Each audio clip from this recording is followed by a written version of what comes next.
Wijaya tidak pantas untuk menjadi Raja Pajang. Keturunan kamilah yang berhak menjadi Raja Pajang dan menguasai tanah ini. Ini tanah kami, bukan tanah orang-orang kalian. Tanah ini sudah bagian milik kami. Kami akan mempertahankannya sampai titik darah penghabisan. Lebih baik mati berputih tulang daripada mati berputih mata.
PT Indosiar Karya Media mempersembahkan serial Sandiwara Radio yang diangkat dari karya besar S.H. Mintarja, Api di Bukit Menoreh. Api di Bukit Menoreh.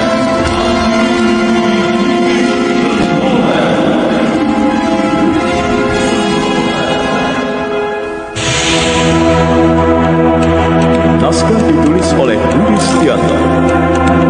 Penyelaras naskah A. Mustaq Jafar. Teknik dan montase Arlan dan Benny Fajar. Penata suara Asli Asmadi dan Taufik Hidayat. Musik tema Ari Sabah. Sutradara Bahar Mario.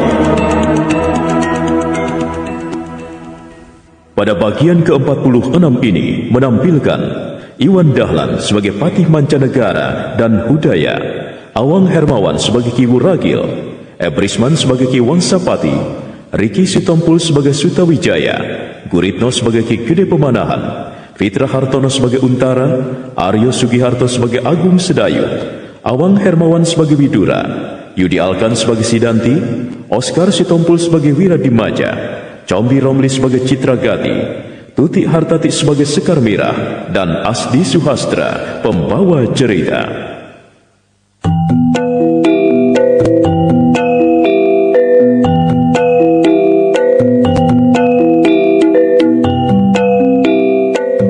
Pada bagian lalu dikisahkan, Sidanti yang tak bisa meredam api cemburunya saat memergoki Agung Sedayu sedang bercengkerama dengan Sekar Mirah, langsung menghajar Agung Sedayu.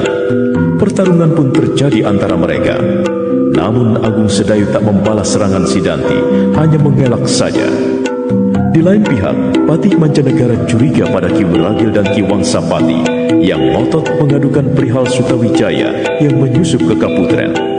Bahkan Patih Mancanegara balik menuduh keduanya sengaja melapor karena tak suka pada keluarga Ki Ageng Pemanahan.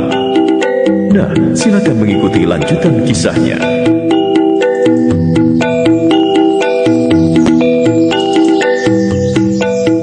Kenapa Kakang menuduh aku tidak menyukai keluarga Kakang Gede Pemanahan? Ki Wuragil, aku bukannya menuduhmu. Aku hanya bertanya, apa kau tidak menyukai mereka? Kenapa kalian diam? Jawablah pertanyaanku dengan jujur. Sebenarnya kami tidak memusuhi keluarga Kakang Pemanahan, Kakang. Nah, kalau tidak membenci mereka, hentikanlah kabar angin ini. Kabar angin? Iya. Kenapa aku katakan kabar angin? Karena laporan kalian tidak didukung oleh bukti dan saksi. Kenapa jadi begini? Gagal sudah rencanaku. Kakang Pati Mancanegara rupanya sulit untuk dipengaruhi.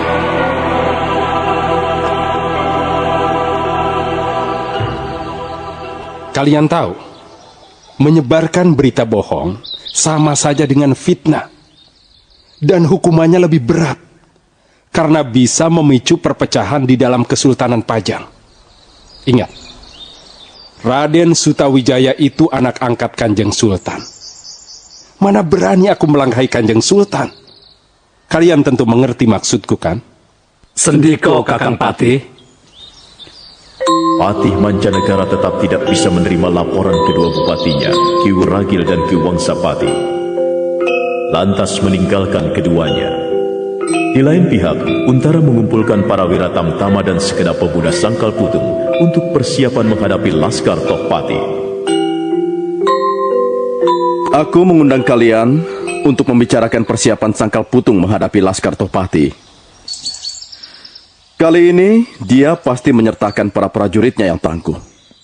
Oleh karenanya, kita harus hati-hati. Oh, si Danti benar-benar sombong. Dia tidak mendengarkan kata-kata Untara, malah mencibir sinis. Paman Widura, persiapkan kelompok paman untuk menghadapi pasukan Sonokeling. Jumlah mereka memang tidak seberapa, karena mereka sudah memisahkan diri dari pasukan induk. Tapi berhati-hatilah, walau sedikit, mereka itu sangat licin, Paman. Terima kasih atas saran-saranmu, Untara. Aku sudah siap. Dan untuk menghadapi pasukan Plasa Ireng, aku percayakan pada Sidanti, dibantu oleh Paman Hudaya. Aku hanya ingin bertanya, Ki Untara. Apa kehebatan Plasa Ireng itu sejajar dengan Tohpati? Hah, sombong. Suandaru semakin kurang ajar. Si Danti tampaknya tidak senang. Dia menatap Kakang Suandaru dengan tajam. Wah, gawat. Kakang Suandaru juga tidak mau kalah. Balas menatap si Danti. Sekarang semua orang malah melihat ke arah mereka. Shh. Kakang Suandaru, sudah. Tenangkan hati Kakang. Lihat, semua orang menatap ke arah Kakang. Romo juga. Aku sudah muak dengan sikapnya. Sidanti, perlu kau ketahui, meskipun Plasa Ireng ini tidak setingkat dengan Tohpati, tapi tidak boleh dianggap remeh. Pasukannya terkenal gesit dan lincah. Oleh karenanya, aku percayakan pada kalian untuk membendung mereka. Aku siap melaksanakan tugas itu, Ki Untara. Kenapa aku diberikan tugas yang ringan? Sidanti, kau terima tugas ini atau tidak? Kenapa dia tidak menjawab? Padahal semua orang memandangnya menunggu jawaban. Dia tidak menganggap Kakang Untara sama sekali. Si Danti makin keterlaluan.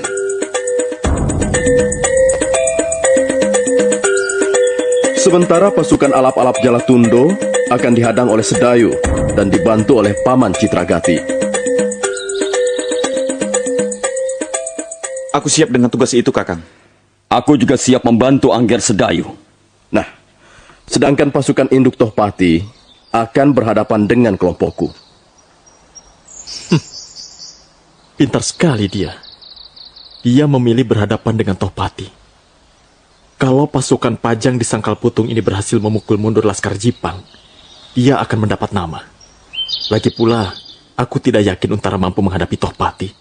Selamat datang di channel Sandiwara Radio. Selamat mendengarkan. Si Danti lagi-lagi tersenyum sinis. Aku tahu apa yang dipikirkannya. Dia pasti berpikir kalau Kakang Untara tidak mungkin sanggup menghadapi Tohpati. Apa dia pikir dia sendiri sanggup menghadapinya? Atau dia lebih hebat dari Kakang Untara?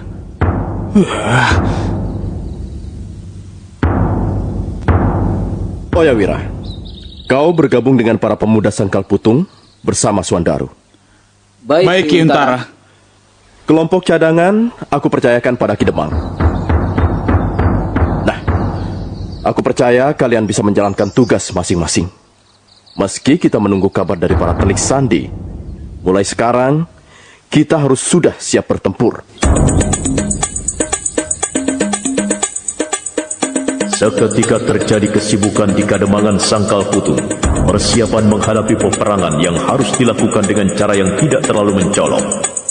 Para pimpinan laskar memimpin sejumlah prajurit melakukan persiapan itu, dibantu oleh para pemuda Sangkal Putung. Ada yang membawa berkarung-karung beras dan bahan-bahan pangan lainnya untuk dimasukkan ke dalam lumbung. Para prajurit menyiapkan senjata berupa panah, tombak, golok, dan panah sendaren. Khusus untuk panah sendaren yang harus dinyalakan dengan api, mereka menyiapkan minyak yang nantinya digunakan untuk membakar ujung panah-panah itu.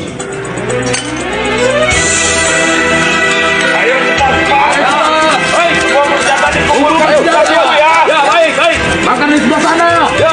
Itu berasa juga. Ya. Bahan makanan yang lain dikumpulkan ya. Kumpulkan semua. Ayo bawa semua. Jalan. Si Dante memang benar-benar keterlaluan. Semua orang sibuk, tapi dia malah berdiam diri saja. Itu Kakang Untara dan Sedayu. Lebih baik aku bergabung dengan mereka daripada di sini melihat sikap si Dante yang sombong. Aku jadi muak. Ayo, itu sebelah sana. Cepat ambil. Ayo simpan. Banyak sekali bahan makanan yang kita kumpulkan, Kakang. Apa peperangan akan memakan waktu lama? Kita belum tahu. Aku berharap peperangan cepat selesai supaya penderitaan rakyat tidak berkepanjangan. Kita tidak bisa menduganya, Sedayu. Jadi perang ini bisa berjalan lama sekali, Ki? Ya, mungkin saja. Maka dari itu, kita harus menyimpan bahan makanan sebanyak-banyaknya supaya kita nanti tidak kelaparan. Maaf, sebentar. Kalau itu panah apa? Oh, itu namanya panah sendaren. Apa di tempat asalmu tidak ada panah seperti itu? Aku tidak tahu. Lalu gunanya untuk apa, Ndaru? Itu panah isyarat bahwa pasukan musuh sudah semakin dekat. Dengan begitu, pasukan di bagian lain bisa cepat mengetahuinya. Lalu kenapa dikasih minyak? Kalau malam, ujung panah itu dinyalakan. Cahaya api bisa dilihat dari mana-mana. Ndaru, Wira, aku dan Sedayu keliling dulu untuk melihat persiapan yang lainnya. Baik, Ki. Nah, itu Suandaru dan orang baru di sana. Aku hampiri dia dan harus kuberi pelajaran. Ada apa, Ndaru? Kenapa wajahmu tegang begitu? Rupanya orang itu lagi. Kalau tidak salah namanya si Dante. Sekarang dia menghampiri kita. Mau apa lagi dia? Wajahnya sama sekali tidak bersahabat. Pasti dia tersinggung dengan sikapku tadi. Suandaru, mulutmu memang harus ditampar. Ya. Hei, ada apa ini? Orang baru ini tenaganya besar juga. Tanganku sampai bergetar karena ditangkis olehnya. Hei, kau orang baru, jangan ikut campur. Nanti dulu, aku tidak bermaksud ikut campur. Ada apa ini? Rasakan ini. Ya. Kenapa si Dante mau menyerang Wira? Dia benar-benar ingin cari masalah. Tapi sepertinya dia kena batunya. Ternyata Wira tidak bisa dianggap enteng. Iya, bagus. Si Dante mulai terdesak. Kurang ajar. Orang ini hebat juga. Tidak bisa dianggap enteng. Tapi aku tidak akan menyerah.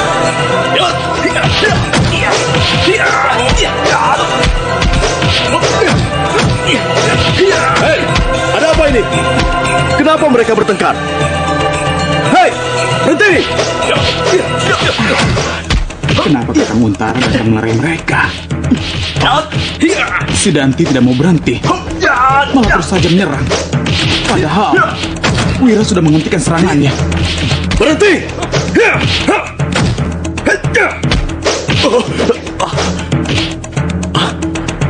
Apa tidak salah? Kenapa tenaga Untara jadi jauh lebih hebat dari waktu itu? Si Dante mundur beberapa langkah. Rasakan kau si Dante. Jangan anggap enteng Kakang Untara. Aku perintahkan berhenti! Apa hakmu memerintahku? Kau bukan pemimpinku. Aku pemimpinmu. Aku perintahkan supaya kau diam.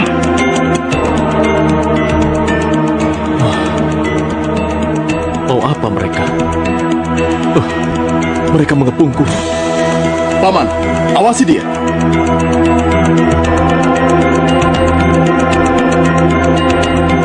Melihat Citra Gati, Udaya, Sonyo, Sendowo sudah siap mengepung, Sidanti pun jadi gentar, lantas pergi menjauh. Sementara itu, di Pajang, Ki Wangsapati bersama beberapa pengawalnya tengah beristirahat di tepi sebuah hutan.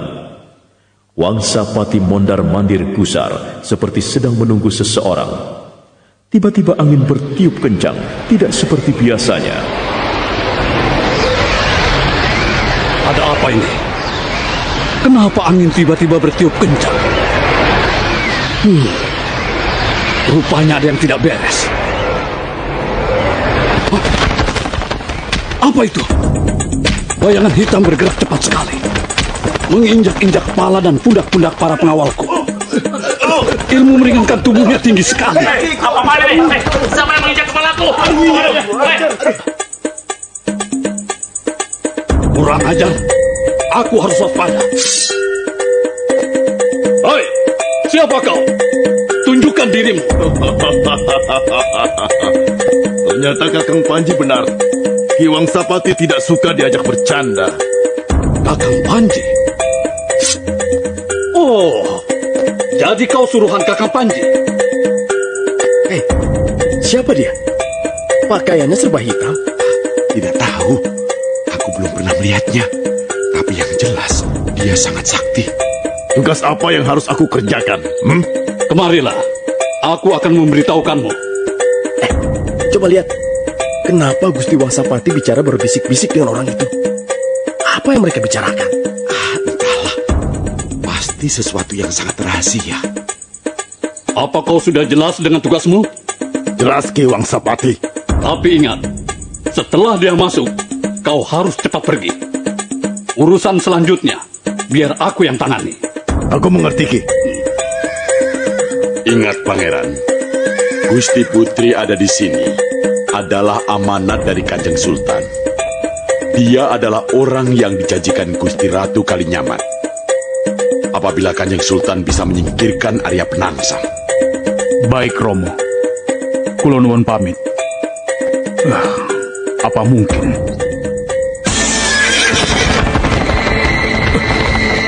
Siapa itu? Sepertinya aku melihat sosok bayangan berkelebat. Aku harus mengejarnya. Hup, ya! Sutawijaya kaget melihat sosok bayangan berkelebat. Tanpa pikir panjang, Sutawijaya pun melesat mengejar bayangan itu. Para prajurit penjaga terheran-heran melihat ulahnya. Mereka tak mengerti apa yang telah terjadi. Sutawijaya heran karena sosok orang berpakaian serba hitam yang dikejarnya mendadak berhenti di depan pagar Kaputren, seolah menunggu kedatangannya. Dan begitu Sutawijaya sampai, orang itu pun lantas meloncati pagar Kaputren. Sejenak Sutawijaya bingung. Ia mengamati sekelilingnya. Kemudian ia pun ikut melompati pagar Kaputren. Nah, apa yang akan terjadi ketika Sutawijaya masuk ke dalam Kaputren?